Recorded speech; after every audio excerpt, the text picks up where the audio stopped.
UpFront, a monthly program produced by New Hanover County Schools. I'm Ann David. Each month here on UpFront, Superintendent of Schools Dr. Tim Markley joins me to talk about district-wide issues, accomplishments, and programs, as well as to answer your questions from parents and other viewers. Today, we'll also discuss Restart Schools. We'll be joined by Dr. LaShawn Smith and Dr. Jackie Jethro, who will give a little insight to this new program. But first, Dr. Markley joins us to answer a few of your questions. Welcome, Dr. Markley. It's good to be here, Ann. Let me apologize. Normally I'm in a suit and tie, but I had a nasty bike accident and I'm in a cast, so it's kind of hard to put a tie on one-handed.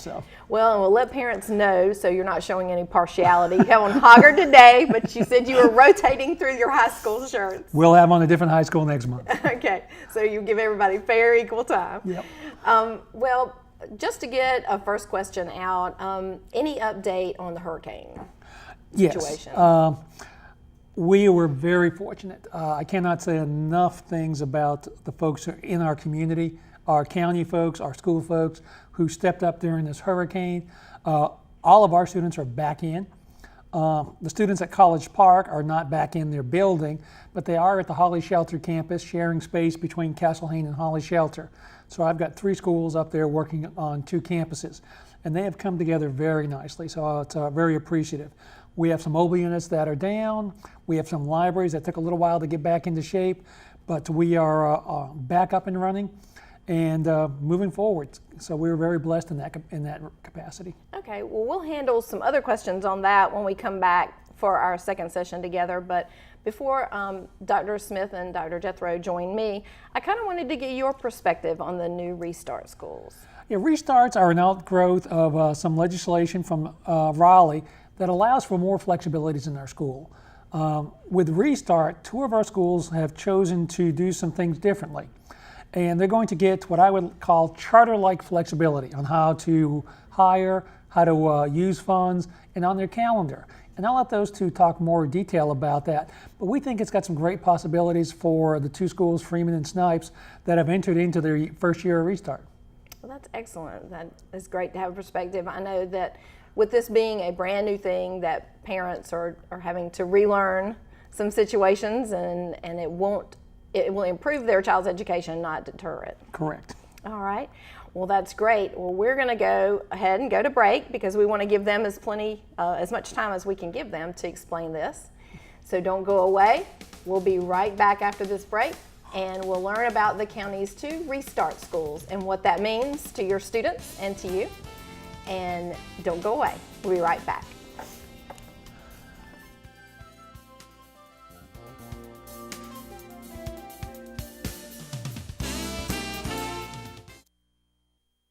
Start your day with New Hanover County Schools, the morning show. This Rise and Shine program will put a smile on your face and a spring in your step. Best of all, you'll start the day a little smarter, knowing more about our district leaders and teachers, discovering new frontiers in science and technology, and getting the latest school news from across the district. New Hanover County Schools, the morning show, educating all viewers to achieve today and tomorrow in a global community. Only on this channel.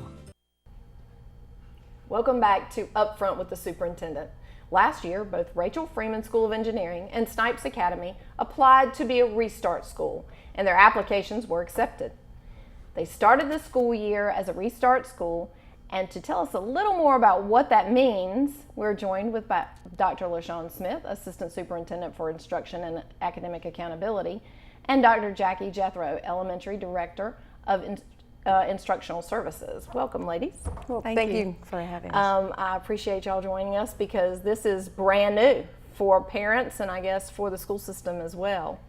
I'd like for you both to kind of introduce yourselves and tell what it is that you do for the school system first, and then whoever wants to go first, explain a little bit about what a Restart School entails and how we got to this point with these schools. Okay, so my name, as you shared, is LaShawn Smith, and I am the Assistant Superintendent for Instruction and Academic Accountability. So what I shared with folks is that it's all things teaching and learning and then testing. And in my role, I support schools and principals as we select curriculum, design instructional programs, and work to improve the academic outcomes and student learning opportunities for children of the district. Excellent. Dr. Jethro? I'm Jackie Jethro. I'm the Director of Elementary Education, which also includes federal programs. And in my role, I work directly with the principals and the schools to oversee curriculum, professional development, and school improvement. Excellent. All right, Restart Schools. How did we get to using a Restart School? What does that mean? And explain for parents, because it's all new. We just kind of want to figure out what these schools mean, what this means for our students and for our faculty. Okay, so the state of North Carolina has made available to school districts, specifically, several reform school models. This information or these reform models originated with federal legislation, but now they are part of what's available through the state with North Carolina. With specifically the Restart model, it is a model, and I think Dr. Markley spoke earlier, that allows for schools to have flexibility that is very similar to what you would find with a charter schools. So schools are able to create a calendar that would be unique to them and that would best serve the needs of their students and their families. Schools are also able to design professional development specific to the needs of their teachers and aligned with the needs of their students as well. They are still bound by the standards of the state of North Carolina, but there is a lot of autonomy in how they deliver that instruction. So now, as I mentioned in the intro, Freeman and Snipes applied for this. Do the schools decide themselves to apply, or does the school system pick schools to apply? How did those two schools end up being Restart Schools? So schools that are eligible to make application, and it's actually the district that makes that application, but schools that are eligible to be considered are schools who have a history of underperformance. It are those schools who have not achieved the school performance grade that we may like to have seen. And so this offers them an opportunity to do something very, very different and really think outside of the box. So part of the conversation began with talking with members of our instructional staff about whether or not this would be a good opportunity for New Hanover County Schools. And then it led to engaging the principals of the school in conversation, and then those principals having that discussion with their school staff. And once the decision was made that this would be something positive for the schools to move in terms of that direction, we brought it to the board for the board to approve, and then the school board makes application to the state board for approval of the Restart School model status. So when the students came in, now are they both still year-round? So they have a modified schedule. Okay. So we do have what we would consider our traditional year-round schedule. Okay. Their schedule does not follow that. Again, with this model, they were given the flexibility to make changes to that schedule. So is it even modified from year-round then? Yes, it is. Okay. It is. One thing that's very noticeable is that there aren't any half-days. There are very strategically placed full-day professional development days for teachers, and all student days are full instructional days. So when did they officially start their school year? So the date, I want to say July. They were about 1 week behind the regular year-round Yes. calendar, Okay. which really gave them more planning time and hiring time in the summer. That was the purpose of that extension. And I'll also mention what something Dr. Smith mentioned earlier about the timing of this process. really, in creating these applications, the principals were able to go back to their schools and talk to their staff before us moving forward with the applications. So the staff had input and had buy-in through the entire process. So everybody, the administration and the faculty are the same. So there were no overhauls of the schools. It was the same folks being on board? Correct. So in some of the reform models, it does mention that there could be a turnover of 50% of the staff, or the principal could be replaced. That is not what the Restart model is about. So essentially, the staff that was present at Freeman from last year is there. The staff that was present at Snipes is there. Same principal at Snipes. We do have a new principal at Freeman, but that was not as a result of the Restart model. Okay. So when the students came back to start the year, what was different to them, to their daily routine, the ones that were there, you know, in second and third grade and came back to start their next grade? What did they see different in their day? So what I would say is they probably noticed some things very different instructionally, and I'll let Dr. Jethro speak specifically about the professional development that the teachers have been a part of. Okay. Right. One of the things that we talk about with our schools is that it takes really three things for overarching school improvement, which is access to a high quality curriculum, access to a high quality teacher, and then really emphasizing student engagement. So the professional development that we are working with is called visible learning, and it really emphasizes that third pillar of student engagement. And so how do we really make sure we engage students? We have to think about how they see learning, the student's perception, because as we say, perception is reality. So the professional development that the staff is engaged in is looking at learning through the eyes of the children. How do they see being a learner at Snipes? How do they see being a learner at Freeman, or being a reader? And then looking at the connections and disconnections between how the students see themselves as learner and what the staff, the kind of learning the staff is trying to create.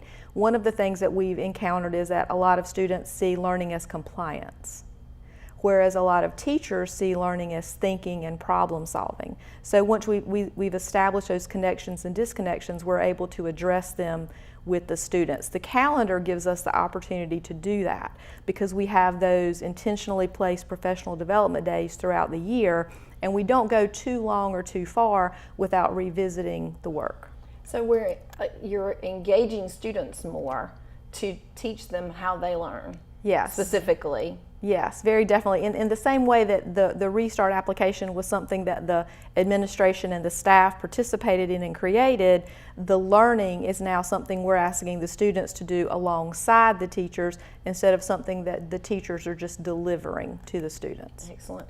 Now, with both of these schools, are they districted or application schools? Are these the same students that were there last year? Has that changed? Has the student body changed at all? So both schools are magnet schools, and these particular magnet schools do have a district, but families can make application to both Freeman and Snipes. Okay. And is that the same application process as the other application schools, since this is on a different time schedule, do you know? It is. Their dates are different, but essentially the process is the same. Okay. Now, I know that I have heard the word charter school splashed around with Restart schools. Can you kind of compare and contrast the two with a Restart school versus a charter school? So yes, with charter schools, essentially they are their own LEA. They are their own local education agency. Restart schools are still a part of New Hanover County Schools. Okay. In that, though, the similarities are that we can look at hiring differently in regards to licensure. So say, for instance, specifically at Snipes Academy of Arts and Design, the focus, of course, is arts. If we wanted to hire a practitioner, so an artist from the community who maybe had a 4-year degree but did not have teaching licensure, we could hire that person to support our children. Prior to the Restart model, we would not have been able to do that. At Freeman, if we wanted to look at hiring someone who maybe had an engineering background, because that is the focus of that school, and again, that person did not have teacher licensure, we could do that. So we do have that flexibility in hiring. Additionally, they are allowed to use their monies differently. There are some limitations with traditional public schools in how we can transfer, for instance, textbook dollars. Those limitations are not present with the Restart School, just as they would not be present with the charter schools. And again, that significant calendar flexibility is afforded to them as well. Yeah, the flexibility piece is huge, because being able to engage instructors that are specific to an area, especially with the arts or in engineering, is wonderful to be able to, I guess, not sidestep that license piece for educators, but it allows you to bring actual practitioners in from the community to instruct students. Yes. And I think that the real world application probably is wonderful. Is that kind of the direction for that, Dr. Jethro? Yeah, I get to be the boots on the ground support, so I have a great opportunity, a great job to go into these schools really once a week and walk through the classrooms and see it all in play. And yeah, the teachers have a very positive attitude, knowing that if there is a need and something that they deem appropriate for school improvement, that now we have the flexibility to go find that and make that happen. It would seem like the students would see someone in the community that actually applies their learning to a profession that would engage them as not just compliance, as you were saying, to learning, but actually something that has a means to an end. So I think that would prove to be wonderful encouragement to students. But Dr. Smith, it always rotates back around to testing, and I guess no matter what you do to a different school, there's always the testing piece. Does it change with the Restart School? So Restart Schools do have some flexibility. Parents have probably heard these words, read to achieve, especially if they have a third grader. With Restart Schools, there is some flexibility that we don't have to give all the tests associated with Read to Achieve. Now, we are still assessing students, and we definitely find value in understanding what children have learned and what they know and what they still need to learn. But we're able to use our assessments a little bit different, and we're able to make some different decisions. Now, that doesn't eliminate all of the testing. Our students still test at the end of the year with the end of grade testing. But we do have some flexibility along the way in terms of some of those formative types of tests and intermittent testing that we would have present in our traditional schools. With this being the first year of this program, explain a little bit about the assessment piece. Is this planned on being ongoing? Does the Restart model become a permanent fixture? What is the kind of sustainability and future of the Restart Schools? So essentially, the application is for 5 years, and districts can make different decisions along the way. We are constantly assessing, and as Dr. Jethro said, our focus is on high quality instruction. It's also on making sure that children have access to high quality curriculum materials and that children are engaged in high quality learning tasks. So we're constantly assessing those three and looking at ways that we can ensure that teachers have the knowledge, skills, and dispositions to meet the needs of the children that they're serving, and that also that children are learning at a very, very, very high level. We do have, I want to say about mid-year, a report that we will be preparing that we will share with the State Board of Education to give them a understanding of where we are in the midpoint of our year, and then of course at the end of the year we will assess again. So we're really excited about what we're seeing right now, and look forward to being able to share those more formal outcomes with families and the community as we continue in this process. And in terms of the professional development, right now we have a 3-year plan. And I think it's important also that the teachers know that the work we're doing with the learners is not going to go away. It's something we're going to continue to build on. And we have that investment from our trainers at Corwin as well as from us in monitoring from the district. That's excellent. Well, this is all wonderful news and informative to our parents, and as they look at their students that may be attending Restart or maybe thinking about engaging them in a Restart school. What is the best way to get further information? Is it on the school's website, or if a parent's interested in learning more? If a parent's interested in learning more, I would encourage them to contact the principal of the school and possibly arrange a school visit. Absolutely, or contact one of us, and we would be happy to answer questions or participate in a visit as well.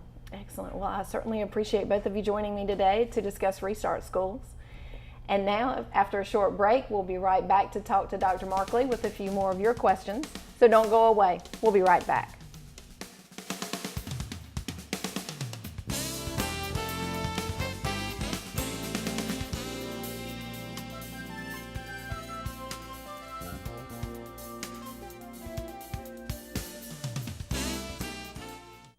Your company can join these local businesses in offering students with disabilities the much-needed experience to compete in today's job market. For young people with disabilities, participating in mentoring programs, job shadowing, and internships are great ways to make them stand out among other job applicants. If your company would like to add a student intern, then contact the Special Education Department now at 910-254-4445.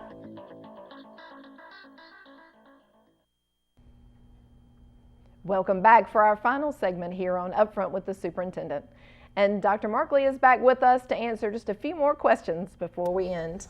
So Dr. Markley, we were talking a little bit at the beginning about things that were going on as a result of the hurricane. I know everyone is still probably confused or in question days off from school and the calendar. Do you want to talk about that a little bit? Yeah, we have, the state forgave the days that we were out up to 20 days. Primarily to ensure that teachers didn't have to use their leave time when they were out. There's some quirky personnel rules around that. And also, if we couldn't make up the full 20 days, we have some room. We're going to take 2 proposals to the board in December. One would be to add time to the day. The other would be to add days to the end of the year, as well as adjust some half days in the middle, and let the board decide which one of those options they think is a better option. So we're not going to get all 20 of those days back, but we do need to get some of that time back. I know you were discussing on our last show that we still have the winter to go, and we Yeah, hope we do not miss any days, because we did last year, so we also have to We've deal with managed to that. miss 1 or 2 during the winter, so we'll have to watch that as well. Absolutely. Well, I know that everyone keeps their eyes on the bond projects and the schools that are going up and are being completed. Do you want to give us any update on those and how the storm delayed or affected any of that situation? The storm didn't have a huge impact on bond projects.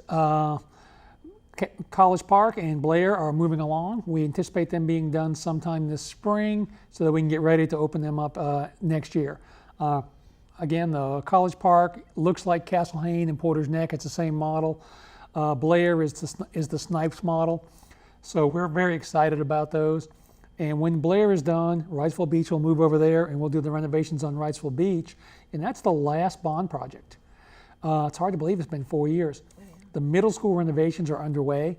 Rolling Grise, if you go there, they've got a whole little trailer community out back as we renovate there.